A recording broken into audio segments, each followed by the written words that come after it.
This is my Freeview receiver that I've previously reviewed and subsequently done an update showing the problems with the remote control.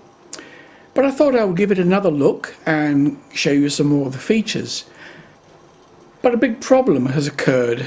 This morning I went to turn it on and the whole thing's locked up. It doesn't work at all anymore.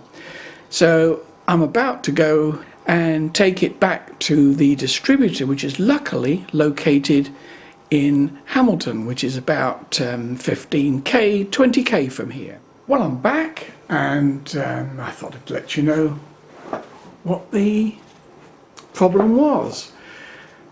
I took it to the distributor, which is a company called Dish TV or something like that, and very helpful people, and they took it in and done a quick check on it. The hard drive had failed. Now, hard drives do fail. We know that. We've all got computers and we know that that's a potential weak link, because it does zoom round at 5,000 million RPMs and it does run quite a lot. But bearing in mind, when I did this review, the review took me probably a day to actually film and show you a bit about the product. I then put the machine away and it's been in a box for the last 3 to 4 weeks, simply because at that time I had a mice guy, and I did mention on the previous review that the mice guy was about to go, and I'm about to sever my connections with Sky after 14 years. If you want to know why, just look up my previous video. I'll put a link on it below. And I should point out these are personal views and do not reflect any employee of Sky. So let's get back to the story. Now, I did point out to them at the time that the remote wasn't particularly wonderful, and they knew all about that, not surprisingly. So it isn't just me that finds it not very good. I did try to find out if they'd actually viewed my video, because I did send them a link to it twice, and I've never heard a dicky bird from them whatsoever. So whether they viewed it and have chosen not to comment, or whether they just can't be bothered, or aren't interested in what the public thinks. After all, to my amazement, particularly as this product is related more or less exclusively to New Zealand and I believe Australia also. As of today, over 500 people have looked at it, so thank you for all those people that have, and half as many again have looked at the follow-up video which goes into the remote problem in more detail. Right, now I did learn something very interesting from the distributor about the remote, and I have actually seen the prototype of a new remote. I asked them if I could have one to review, and they said there was only 3 in existence at the moment, and basically no, I couldn't. But never mind, I did have a feel at it, yes, feel it.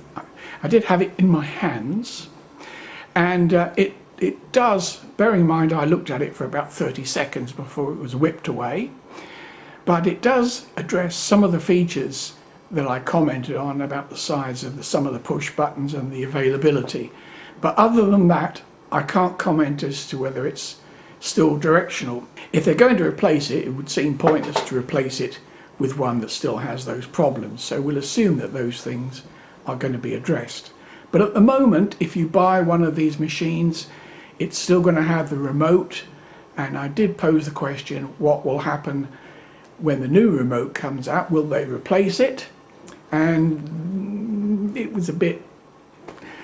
So I think the answer is no, they won't replace it. But you will have the option to buy one at some incredibly extortionate price, no doubt. But in the meantime, I put a new machine back in its place, and all is working well, I'm pleased to report. Now, because of the problems with the remote, I've juggled things about a bit. I've put the camera now in the position that I normally sit in, and you can see the unit sitting down there. That's where the My Sky used to be. And if I zoom out, you can see, particularly if I put the camera up around the corner a bit, that corner on the right was where it was, and you can see the angle is about 30 degrees, which caused a problem. But now that I've put it here and I'm sitting virtually on access to it, I don't have any remote issues at all. But that doesn't mean it's not a good. That doesn't mean it's a good remote. It just means I've had to change my position for it to work properly. Now, one thing I will show you while I've got the camera out is how long it actually takes to boot up. Now, what you can see there is the TV without an input, hence the blue screen. And you'll see how long it takes to actually boot up. No signal obviously at the moment, simply because it hasn't booted up yet. The My Sky is now saying boot, and it's thinking about it, and it's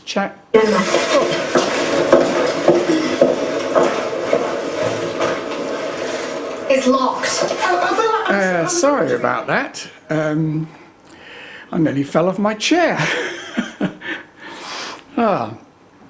So that's how long it takes to boot, and you can see it's still not quite. It came up there saying installing middleware. Now that is part of the operating system, and you generally can't do anything until that has actually booted up. So compared with the My Sky, which comes on instantly, this does take 30-40 seconds, which is not a long time in your life really, and is not even a complaint. Well, that's the end of this series on the new Freeview receiver. I'm now using it full time, and as I said to you previously, the Sky has now gone and is very unlikely to return. If you can get it for about $250, it's good value for money. It's as near the My Sky as I think you can probably get with the recording facilities.